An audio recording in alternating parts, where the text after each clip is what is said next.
Hello friends, இந்த வாவல் மீனை வெட்டி துப்புரவாக்கலாமா? வாங்க கடன்னு வெட்டி துப்புரவாக்கலாமா? அதுக்கு பார்த்தீங்கன்னு சொன்னால் ஃபர்ஸ்ட்டுக்கு சைடில் இருக்கிற செட்டு எல்லாம் வெட்டி எடுக்க வேண்டியதான். இது முள் இல்லை, இது பார்த்தீங்கன்னு சொன்னால் கிட்டத்தட்ட செட்டு ரிப்பன் மாதிரி இருக்குங்க. கடன்னு வெட்டுப்பட்டுருந்து தெரியுமா?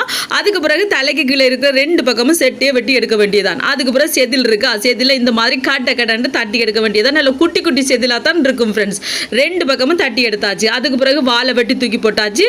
எங்களுக்கு தேவையான அளவுக்கு துண்டு போட்டாச்சு. இந்த மாதிரி பார்த்தீங்கன்னா இந்த துண்டு பார்த்தீங்கன்னு சொன்னால் நல்ல வடிவாக இருக்கும். வாவல் மீன் துண்டு வெட்டின்னு ஒன்று பார்க்க ஃப்ரெண்ட்ஸ் நல்ல ஒரு அழகாக இருக்கும் தெரியுமா? அதுக்கு பிறகு இந்த மாதிரி எல்லா துண்டையும் வெட்டி எடுத்தாச்சு. அதுக்கு பிறகு உள்ளுக்கு இருக்கிற ஊத்தைகள் குடல்கள் எல்லாம் இருக்கும் தானே, அதுகள் எல்லாத்தையும் இந்த மாதிரி வடிவாக எடுக்க வேண்டியதான். நல்ல டேஸ்ட்டாக இருக்கும். இந்த வாவல் மீன் கிடைச்சதுன்னா கண்டிப்பாக நீங்கள் வாங்கி சாப்பிட்டு பாருங்க, சரியா?